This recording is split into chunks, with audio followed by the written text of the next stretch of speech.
Today, we are going to read an interesting poem on his blindness, composed by John Milton.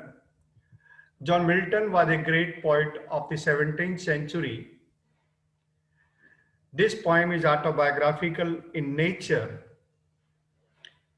John Milton was born on 9th December 1608. He passed away on 8th November 1674. By faith, he was a Puritan. He wrote the world famous book Paradise Lost, Cosmos, Lycidas, Algero, and other books. There are some quotations from his works.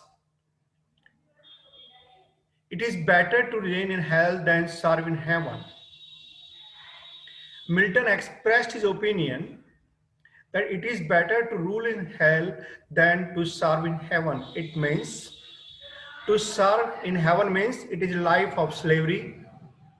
To rule in hell, it is a life of liberty. That's why he advocated the life of liberty in place of slavery. Second quotation, they also serve who only stand and wait.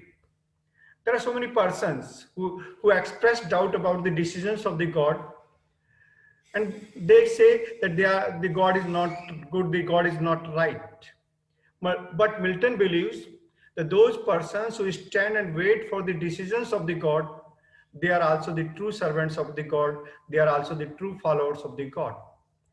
The next quotation, who bear his mild yoke, they serve him best.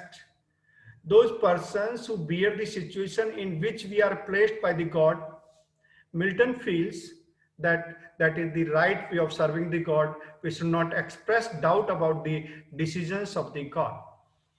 Now, I come to the poem. The poem was written when the poet was about to become blind. The poet realizes that the blindness is approaching to him, and the poet laments over the situation. He says, I quote the poem, when I consider how my light is spent. Here the poet is, light is means his eyesight. Ere half my days in this dark world and wide, that one talent which death to hide, lows with me useless, though my soul more bent. In what manner the poet expresses his pain, his sorrow. He says that his eyesight is taken away by the God. He has not crossed the half lifetime and the state of blindness. This world appears to him dark and white. Dark and white means when we become blind, definitely we are not able to see. That's why the world appears to the blind person white. Milton is unhappy over this change. Milton is unhappy over this blindness, and that one talent which is death to hide. Here is a biblical reference. Talent, the ability.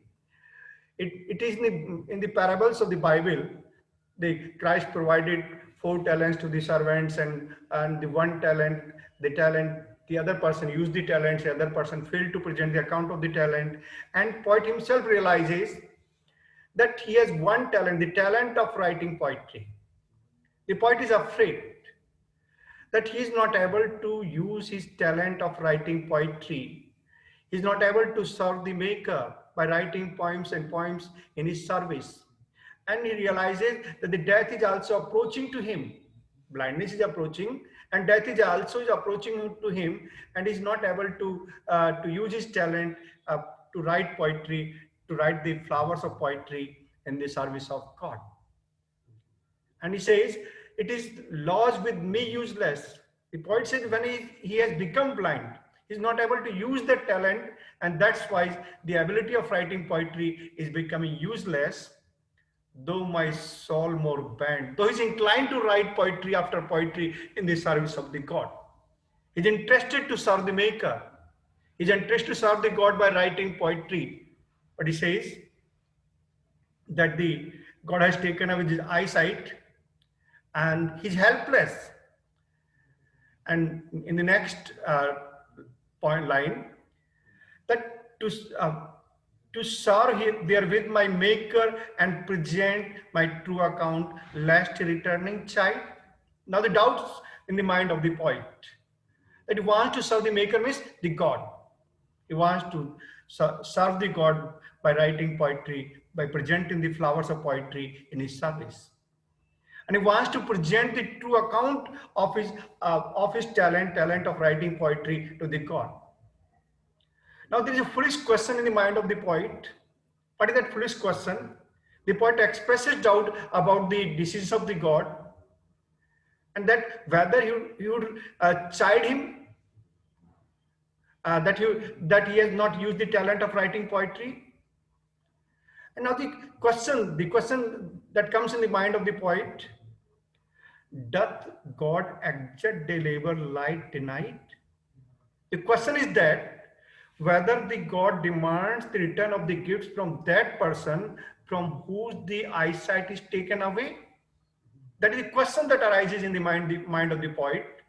The poet expresses doubt that whether God demands the return of the gift from that person from whose the eyesight is taken away, that he has gone to blindness. I fondly ask, the poet says that he foolishly asks. Now see, up to this 8th line, the poet expresses doubt about the decisions of the God. Now he expresses faith in the God and says, the patience comes to his aid and prevents him. But in what manner? That murmur soon replies. The inner murmur, the inner heart, the inner thinking replies him, and in what manner? God doth not need either man's work or his own gifts. That is the inner matter, the spiritual matter. The poet realizes the power of the God. In the first 8 lines, the poet expresses the doubt.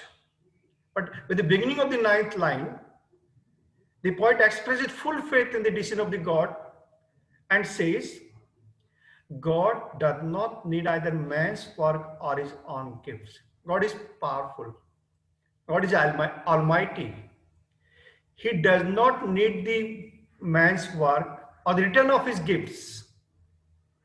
Who best bear his mild yoke, they serve him best. It is biblical reference that those persons who remain happy in the situation in which they are placed, Milton believes that such type of persons also serve the God. Now, what is the biblical reference? The mild yoke. There is a parable in the Bible that the yoke was put on the shoulders of the followers, and they bear the situation in which they were placed. They serve the Maker. They did not express the doubt about the decision of the God. That's why Milton says, who bear his mild yoke, means who bear the situation in which we are. We do not complain. Milton wants to say that such type of person also serve the God. Next, the poet says, the state is kingly. The God is just like a king. As a king has many servants, in the same manner, thousands at his biding speed. There are thousands angels at his command. His state is kingly. The position of the God is just like a king. Thousands at his biding speed. There are thousand angels at his command. And post over land and ocean without rest. These angels can travel from land to ocean and ocean to land without taking any rest. The God does not require the return of the gift given to man. He has thousand angels. They can travel from land to an ocean or ocean to land without taking rest. And finally, the poet declares a beautiful declaration. They also serve only stand and wait. It is the human nature that we do not wait. We blame the God. All the time we say that the God has given this sorrow, that God has given this problem. But Milton here expresses full faith in the existence of God and says that those persons who only stand and wait, they also serve the God, they also serve the Maker. Maker here means God. This poem is, is an expression of the poet's feelings towards the God. It is an autobiographical poem. The poet laments over his blindness. The poet weeps and cries that God has taken away his eyesight and the half life has passed away. He is not able to write poetry in the service of the God. His soul is more and more inclined to write poetry, but he could not present the true account of his art of writing poetry. There is a fear in the mind of the poet. There is a doubt in the mind of the poet that the God would chide him on returning, that he failed to use the talent, the gift of writing poetry. But with the beginning of the 9th line, the poet expresses faith in the God, in the decisions of the God, and says God does not require the gifts, the return of the gifts from the man. And it further says, those persons who bear the situation, who bear the mild yoke, here mild yoke means the situation in which we are placed, they also serve you best. Means such type of person, they do not blame the God, they bear the situation.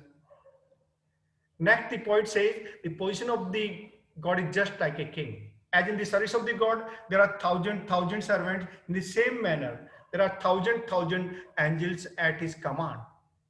These angels can travel from land to ocean and ocean to land without any stop.